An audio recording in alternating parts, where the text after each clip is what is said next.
El Señor los bendiga, mis queridos amigos, hermanos y familia.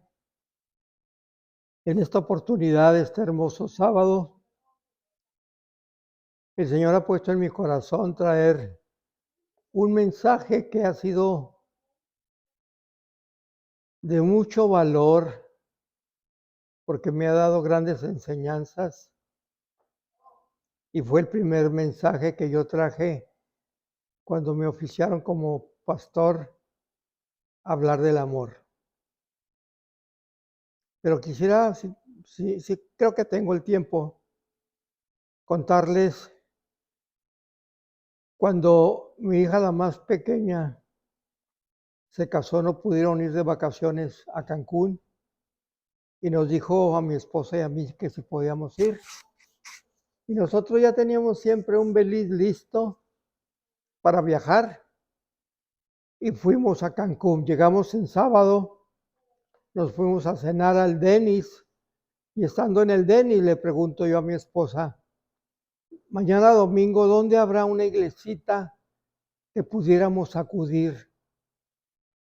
En eso pasan dos jóvenes al baño y de regreso yo lo paro y le digo, ¿eso que cargas tú es Biblia? Me dice, sí. Y si ustedes son cristianos, nos pregunta, sí. ¿Son turistas? Sí. ¿Quieren ir a la iglesia mañana? Sí. Y el día siguiente ellos fueron a recogerlos. Ese pastor tenía su iglesia en una casa. Tumbó paredes y hizo cupo para como 40 personas. Y predicó un mensaje corto y hermoso. Y cuando terminó, viene conmigo y me dice, hermano, ¿quiere traer el mensaje en la tarde? Y yo me sorprendí, porque le dije, si usted no me conoce, ¿por qué me quiere dar la facilidad del púlpito para yo traer el mensaje? Y me dice, es que Dios me dijo que le pidiera si quería predicar en la tarde. Le dije, mire, pastor, yo nunca acostumbro de pararme a hablar lo que tengo en mente. Yo siempre le pido a Dios que me dé dirección de traer lo que el pueblo necesita. Pero si gusta, ¿cuándo es el siguiente servicio? Dice el miércoles. El miércoles aquí estamos. ¿Y llegó? Ese miércoles yo vine y hablé precisamente del amor, de la excelencia del amor. Y en el grupo había un joven que iba a matar a su suegra porque su suegra le había arruinado su vida, su matrimonio. Y vino con el pastor, le confesó y le entregó un cuchillo que traía para... Ya iba a matar a la suegra. Y ahí están abrazados a beso y beso, perdonándose. Luego vino otro muchacho que dijo que él era jefe de una pandilla de 20 que asaltaban turistas y le entregó la pistola y su vida iba a cambiar. Entonces mi esposa dijo, por eso Dios nos mandó aquí a Cancún, porque esta gente necesitaba. Y yo no sabía ni me imaginaba que el propósito era aún más grande. El asistente de pastor viene y me dice, hermanos, mañana voy en la mañana al hotel por ustedes para llevarlos, que conozcan Cancún, es una ciudad muy hermosa y tengo el día para enseñarles. Claro, con mucho gusto.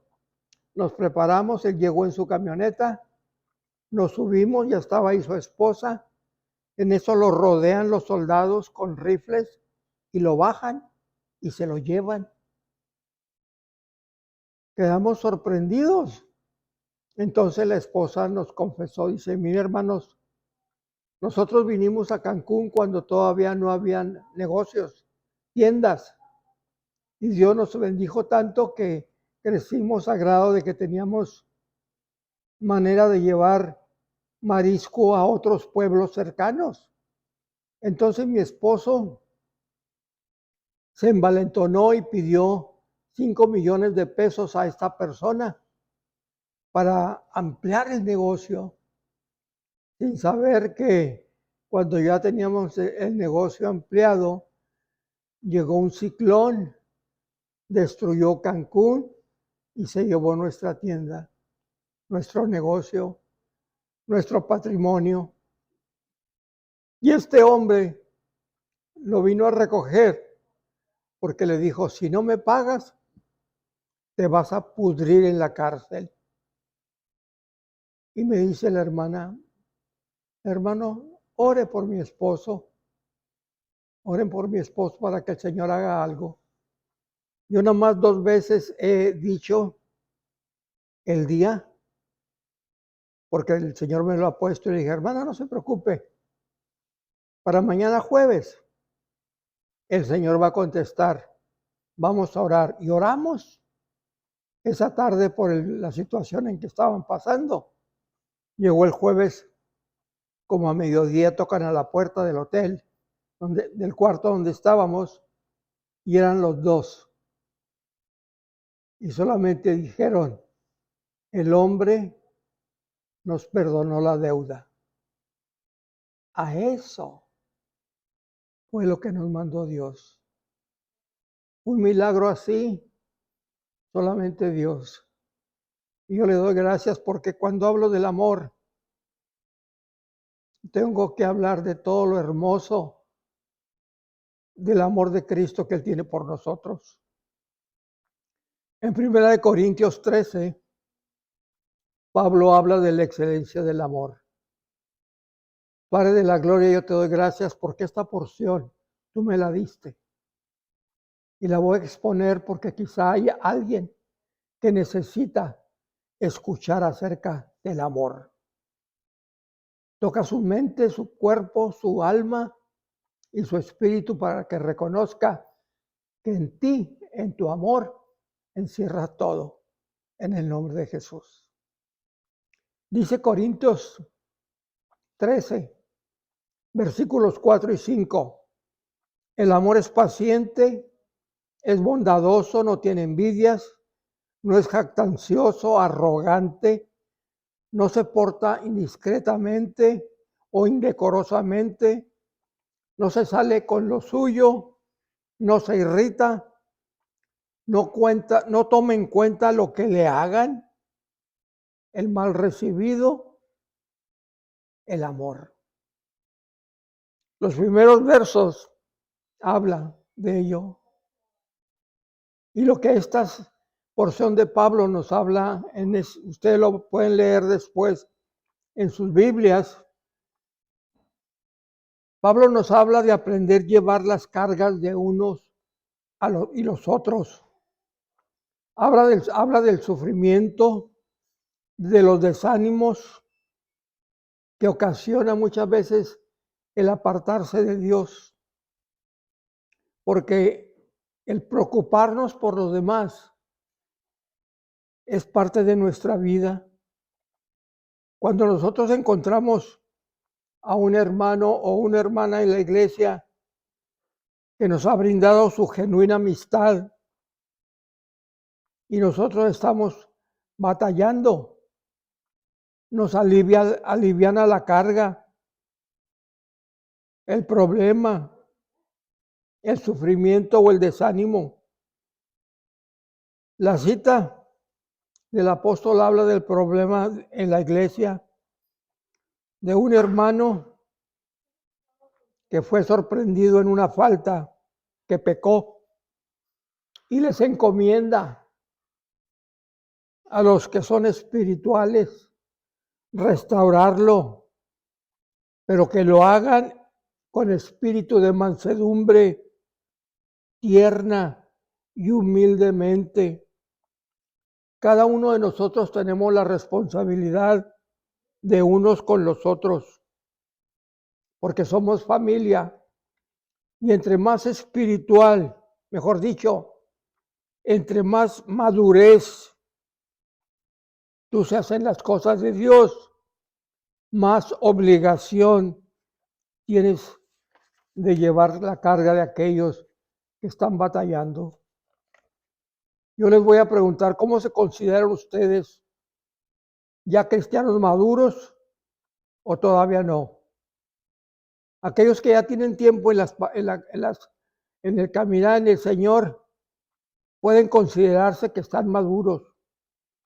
Una persona madura en las cosas de Dios restaura al hermano o a la hermana sin crítica, sin reproche, sin condenación, sin rechazo. Una persona que no ha madurado es aquella que critica, que dice, ya sabía que eso le iba a pasar, se lo buscó. Ese no tiene remedio, nunca va a cambiar. El apóstol dice que no importa el área que la persona haya fallado, restaurémoslo. ¿Quiénes? Los que dicen que sirven, que conocen al Señor, los espirituales. Esa es la primordial responsabilidad, ayudar al necesitado. Hay cientos de personas dolidas que cometieron errores, quizá inmoralidades, y desobedecieron a Dios en sus vidas. Quizá mintieron, engañaron, fornicaron y se sienten rechazados, sin valor propio. Pero buenos o malos, Cristo los ama porque Él vino a buscar lo que se había perdido. ¿Saben por qué el mundo no cree en nosotros? Porque muchos que se llaman creyentes, cuando ven a una persona caída, la rechazan, la evitan, en vez de restaurarlo y traerlo de nuevo. Sobrellevar la carga. Una carga significa algo de bastante peso. Quizás sea una carga emocional, algo muy profundo que a esa persona le pasa, pero una palabra a tiempo, una sonrisa, un gesto amable, un abrazo sincero, hace la diferencia.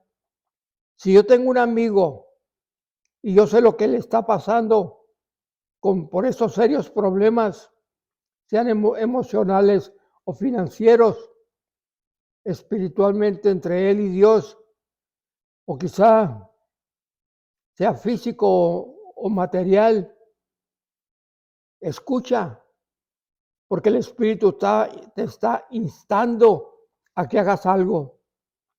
Porque si yo amo verdaderamente a Jesús por lo que Él hizo por mí, reconozco cómo un día me restauró, me perdonó, tuvo paciencia conmigo, puso la mano amiga para que me ayudara. Si lo considero mi Salvador y mi Señor, tengo que tener cuidado con aquel que lo necesita. Dice en capítulo 6, versículo 2, llevad las cargas los unos de los otros y así cumplirán la ley de Cristo. Y hay una porción en la Biblia donde dice, pues tuve sed y me diste de beber, tuve hambre y me alimentaste, estuve enfermo y fuiste a visitarme. Y uno le dice, ¿cuándo lo hice? Y dice, porque lo hiciste a uno de estos pequeñitos, me lo hiciste a mí.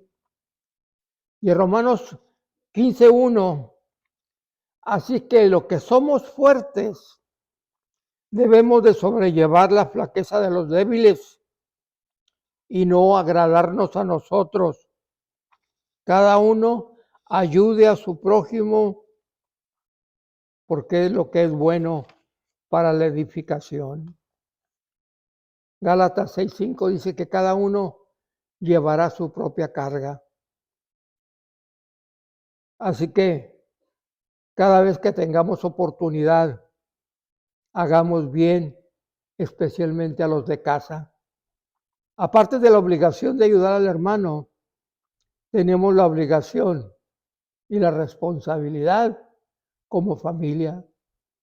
La madre, el padre, el hijo, cada uno tiene su propia responsabilidad y esa es una obligación diaria. Una cosa que no debe de ser preocupante, que si una carga, un problema en nuestra vida, cualquiera que sea, la tenemos que exponer ante la iglesia para que la iglesia interceda a favor nuestro. La carga, la aflicción, el problema proviene de varias partes. La primera es por algo que nosotros mismos ocasionamos, quizá una decisión equivocada o una mala influencia satánica. Un ejemplo, ya cristiano, y la persona se siente con un espíritu de culpabilidad, no se siente perdonada, está en condenación, un espíritu de culpabilidad. Yo conozco una persona en Texas, porque el trabajo del diablo es hacerte sentir inservible, que te lo mereces, incapaz, no eres bueno. Dice la Biblia que ninguna condenación hay para los que estamos en Cristo, que ya no andamos en la carne, sino en el Espíritu. A veces viene de Dios para llamarnos la atención, pero todo lo podemos identificar y saber cómo tratar con ellos. Si acaso hay algo en tu vida hoy mismo que se te hace pesado, que te está robando la paz, el sueño, te acuestas, te levantas, vas al trabajo, vienes a la iglesia, cantas, participas, pero esa carga no la puedes identificar y vives en ansiedad, en temor, en inseguridad, incomodidad, angustia, te roba el sueño. Es algo que uno mismo se ocasionó, es algo que Dios me lo identifica para que yo haga algo y ya no lo ignore, o es algo por el cual Satanás quiere desanimarte y afligirte, algo que a lo mejor desde tu niñez lo cargas. Tienes que identificarlo, no por lo que alguien te diga, sino porque el Espíritu Santo te lo identifica. Entender que si Dios ya me perdonó, el que está en Cristo nueva criatura es. Todas las cosas pasadas, viejas, ya pasaron, y aquí todas son hechas nuevas. Aprende a perdonarte a ti mismo, es lo más duro. No des cabida al diablo, acércate más a Dios y Él huirá. Cuando tú confías en aquella persona, en aquel pastor o en aquel amigo, con aquella carga que tú ya no puedes, déjame decirte que solo el pensar que tú confías en otros nos trae una obligación ante Dios y la carga es menos pesada. Nuestro consejo, nuestras palabras de ánimo más vale que sean sabias y fundadas en la palabra de Dios, porque cada uno tendremos que dar cuenta de toda palabra a Dios. Hay una anécdota muy significante en el Antiguo Testamento, en Génesis 32, de un varón que buscaba arrepentimiento, restauración por su vida, Jacobo, hermano de Saúl. Después de que le robó la primogenitura a Saúl, no vivía tranquilo. Luchó dice en versículo 24 de Génesis 32, dice que luchó Jacob con un varón hasta el alba.